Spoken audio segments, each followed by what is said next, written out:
नमस्कार। आप सभी का स्वागत है हमारे YouTube चैनल एम क्लासेस में और मैं हूं सुबोध सिंह। आज आप लोगों के लिए लेके आया लुसेंट की अगली क्लास, जहां पे आपको पढ़ना है सल्तनत काल गुलाम वंश। इससे पहले मैं कई सारे क्लास ले चुका हूं, जिसका लिंक डिस्क्रिप्शन बॉक्स में मिल जाएगा। जो छात्र पहली बार इसको देख रहे हैं, मैं उनको बता दूं, मैं हूं सुबोध सिंह और मैं आप लोगों के लिए लुसेंट की क्लास लेके आता हूँ। और लुसेंट जनरल कंपटीशन का किंग माना जाता है। अगर आप इसको पढ़ते हैं तो बहुत ही आसानी से आप प्रश्न को सॉल्व कर पाएंगे जनरल कंपटीशन में। जो छात्र इंटर पास करके अभी अभी जनरल कंपटीशन में आए हैं, जिनका कैरियर है जनरल कंपटीशन में जाना, जिनका सरकारी जॉब प्राप्त करना, उनके लिए मैं बता दूं ये लुसेंट है और इससे आप जरूर पढ़ें। तो जैसा कि आप स्क्रीन पे देख रहे हैं, पहले से मैं इसको हाईलाइट कर दिया हूँ आपके लिए, जो भी महत्वपूर्ण है।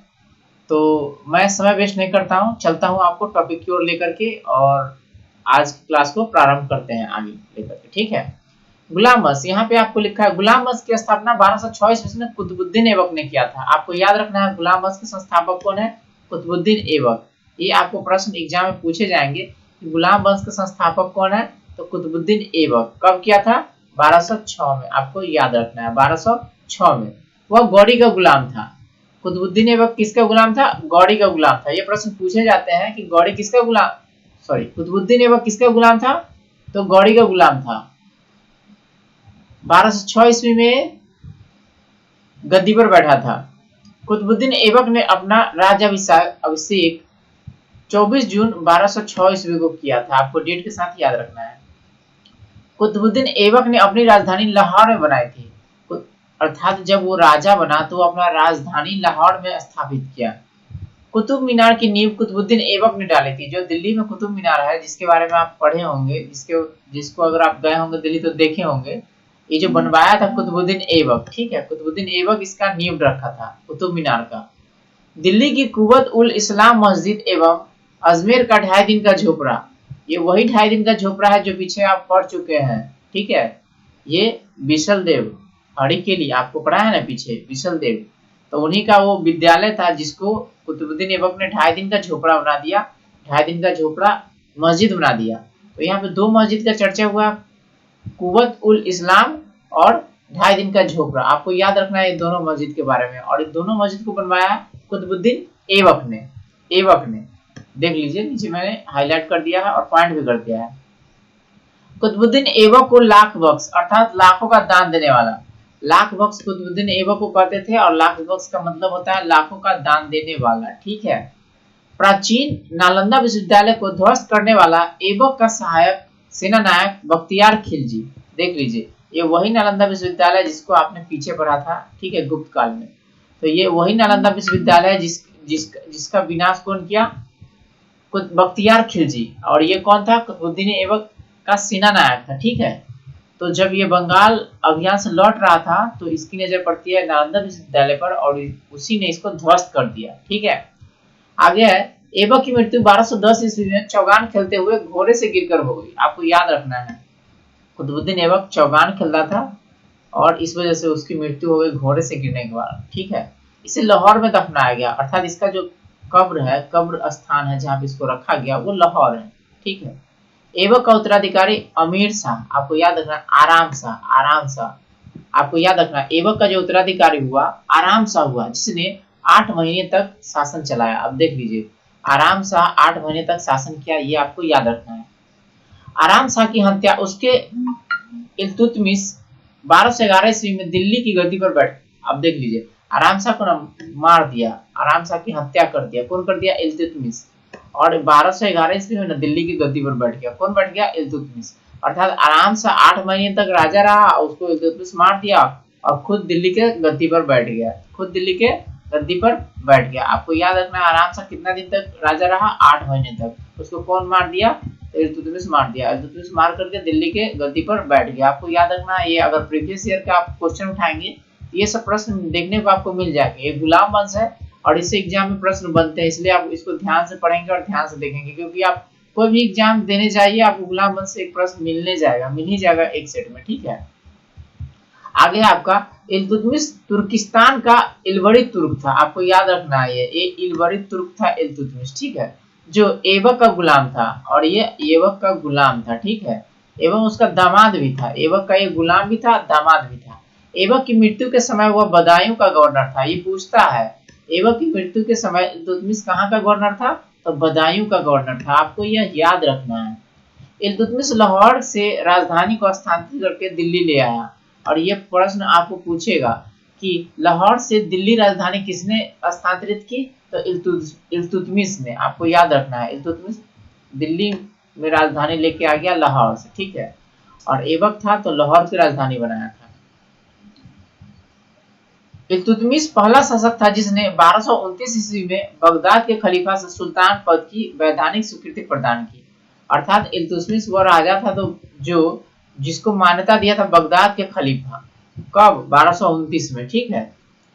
इल्तुतमिश की मृत्यु अप्रैल 1236 को हो गई। आपको याद रखना है इल्तुतमिश कब मर गया, ठीक है। अप्रैल 1236 की इल्तुतमिश की मृत्यु हो गई। इल्तुतमिश के बाद उसका पुत्र रुकनुद्दीन फिरोज, आपको याद रखना है इल्तुतमिश का पुत्र था रुकनुद्दीन फिरोज, गद्दी पर बैठा। वह एक अयोग्य शासक था। आपको याद रखना है वह एक अयोग्य शासक था। इसके अल्पकालीन शासक पर उसकी मां शाह तुर्कान छाई रही। अर्थात वो जो राज करता था ना, उसका सारा आदेश उसकी मां तुर्कान थी, शाह तुर्कान, उसके आदेश से चलती थी। अर्थात उसका उस पर काबू था, ठीक है। शाह तुर्कान के अवांछित प्रभाव से परेशान होकर तुर्की अमीरों ने रुकनुद्दीन को हटाकर रजिया को सिंहासन पर आसीन कर दिया। अर्थात वो अपना मन से कोई डिसीजन नहीं लेता था। अपना मत से नहीं लेता था। उसकी माँ उसमें जो आती थी, हस्तक्षेप करती थी, जिससे ना वहाँ के जो राजा थे, तुर्की के जो अमीर थे, वो नाखुश थे। और नाखुश होने के कारण क्या किए, उसको हटा दिए गद्दी से और रजिया को गद्दी पर बैठा दिए। तब क्या हुआ आप देखिए। इस प्रकार रजिया बेगम प्रथम मुस्लिम महिला थी जिसने शासन की बागडोर संभाली। अर्थात प्रथम महिला मुस्लिम रजिया सुल्तान थी जिसने दिल्ली के सल्तनत पर राज किया, अर्थात वहां का राजा बनी, ठीक है। ये प्रश्न अक्सर एग्जाम में पूछे जाते हैं और पूछे भी गए हैं प्रीवियस ईयर, उलट के आप देखेंगे तो, ठीक है। मैं यहाँ पे बताना चाहूंगा वीडियो अच्छा लग रहा है तो कृपया इसको लाइक कीजिए, दोस्तों में इसको शेयर कीजिए ताकि वो भी अपना ज्ञान बढ़ा सके।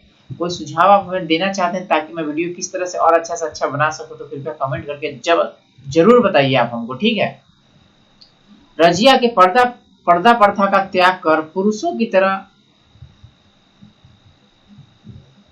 काबा एवं टोपी पहनकर राज दरबार में खुले मुंह जाने लगी। ये देखिए, ये है आपका काबा, ये है आपका काबा, ठीक है।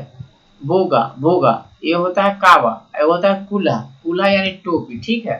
वो पहन करके दरबार में जाने लगी, यानी रजिया सुल्तान थी जो पर्दा प्रथा को समाप्त कर दी, ठीक है। अब वो काबा पहन ली और टोपी पहन ली पुरुषों की तरह, अब पुरुषों की तरह दरबार में जाने लगी राज करने के लिए, ठीक है। तो यहाँ पे आपको पूछेगा कि पर्दा प्रथा किस स्त्री ने नहीं मारा दिल्ली सल्तनत में, तो रजिया सुल्तान, ठीक है। वो चोगा पहनती थी, चोगा को कहते हैं काबा और कुल्ला मतलब टोपी, ठीक है।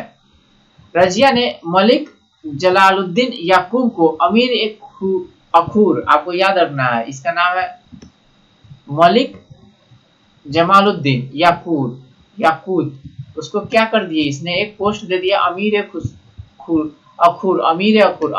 उसको कहते हैं जो घोड़े का सरदार होता है, उसको नियुक्त कर दिया। अब क्या हुआ देखिए, गैर तुर्कों को सामंत बनाने के रजिया के प्रयासों से तुर्क अमीर विरुद्ध हो गए। अर्थात जो तुर्क का नहीं था और उसको सामंत बना दिया, तो जो उसको सपोर्टर थे तुर्की अमीर, वो उसके विरुद्ध हो गए और उसको बंदी बना लिए और दिल्ली की गद्दी पर मुइजुद्दीन बहराम शाह को गद्दी पर बैठा दिया। अर्थात उसे नाखुश थे और उसको बंदी बना लिए और मुइजुद्दीन बहराम शाह था उसका भाई, उसको गद्दी पर बैठा दिए।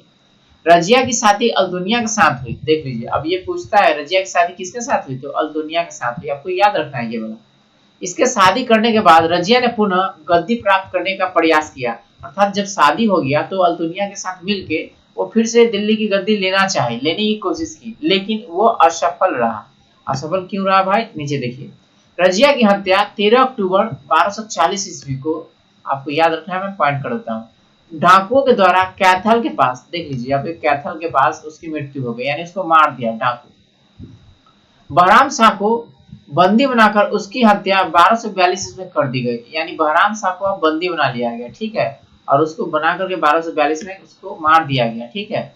बहराम शाह के बाद दिल्ली का सुल्तान अलाउद्दीन महमूद शाह 1242 में बना। अब आ गया अलाउद्दीन महमूद शाह के बारे में, ठीक है। अब ये बना राजा। बलबन ने षड्यंत्र के द्वारा 1246 ईस्वी में अलाउद्दीन महमूद शाह को, ये देख लीजिए, अलाउद्दीन महमूद शाह को सुल्तान के पद से हटाकर नासिरुद्दीन महमूद को सुल्तान बना दिया। यानी बलबन एक गेम खेला, एक चाल चला और उसको हटा दिया और नासिरुद्दीन महमूद को राजा बनाया। अब क्यों राजा बनाया, अब नीचे आपको क्लियर होगा। नासिरुद्दीन महमूद एक ऐसा सुल्तान था जो टोपी सीकर अपना जीवन यापन करता था और ये बीपीएससी और बिहार पुलिस दरोगा इस तरह के एग्जाम में ये प्रश्न पूछे गए हैं, इसलिए आपको याद रखिएगा। दिल्ली सल्तनत में कौन सा ऐसा राजा था जो टोपी सीकर अपना जीवन यापन करता था, तो यही था नासिरुद्दीन महमूद, ठीक है। बलबन ने अपनी पुत्री का विवाह नासिरुद्दीन महमूद के साथ किया था। यानी नासिरुद्दीन महमूद बलबन का दामाद था, ठीक है, क्योंकि बलबन अपनी बेटी के शादी उसके साथ किया था, नासिरुद्दीन महमूद के साथ, और वो टोपी सी करके अपना जीवन चलाता था, ठीक है। अब देखिए स्लाइड को नीचे लेकर के चलते हैं, नीचे की क्या कहानी है। बलबन का जो वास्तविक नाम था बहाउद्दीन था, मतलब बलबन का जो असली नाम था बहाउद्दीन था। वह इल्तुतमिश का गुलाम था। यानी बलबन जो था वो इल्तुतमिश का गुलाम था। तुर्कान ने चहलगान का विनाश बलबन ने किया। और ये प्रश्न पूछते हैं कि तुर्कान ने चहलगान का विनाश किसने किया, तो वीवीआई क्वेश्चन, एकदम इंपॉर्टेंट क्वेश्चन, आप इसको रट लीजिए, याद कर लीजिए। इसका विनाश किया बलबन ने, ठीक है, आपको याद कर लेना है। बलबन 1266 ईस्वी में गयासुद्दीन बलबन के नाम से दिल्ली की गद्दी पर बैठा। जब वो गद्दी पर बैठा तो उसका नाम हो गया गयासुद्दीन बलबन, ठीक है, आपको याद रखना है। वह मंगोलों के आक्रमण से दिल्ली की रक्षा करने में सफल रहा। ये प्रश्न पूछता है दिल्ली सल्तनत का कौन सा राजा मंगोलों से रक्षा किया था दिल्ली सल्तनत की, यानी दिल्ली की, तो वो था बलबन, ठीक है। यानी मंगोल आक्रमण था उसको विफल किया था बलबन ने, ठीक है।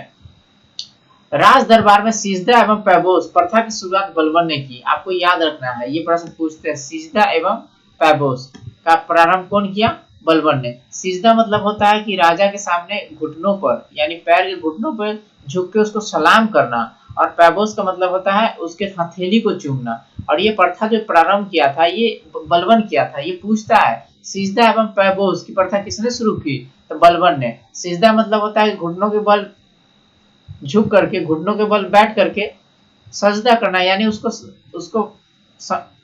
सम्मान देना, उसको आदर करना। पैबोस का मतलब होता है उसके हथेलियों को चूमना, ठीक है। बलबन ने फारसी रीति रिवाज पर आधारित नवरोज उत्सव का प्रारंभ किया। अब ये नवरोज था, आप रट ही लीजिए, नवरोज का प्रारंभ कौन किया, बलबन ने। और कौन सा रीति रिवाज था, फारसी रीति रिवाज पर। यह प्रश्न ऐसे पूछेगा कि नवरोज त्योहार का प्रारंभ किसने करवाया, तो बलबन ने, ठीक है, आपको याद रखना है। या फिर ऐसे भी पूछेगा कि नवरोज का संबंध किससे है, तो बलबन से है। अपने विरोधियों के प्रति बलबन ने कठोर लौह एवं रक्त, देख लीजिए, लौह एवं रक्त, यानी जो उसका विरोधी था उसको लौह एवं रक्त की नीति अपनाया था, पालन किया था, ठीक है। अपने विरोधियों के प्रति यानी उसको दबाने के लिए लौह एवं रक्त की नीति अपनाता था बलबन।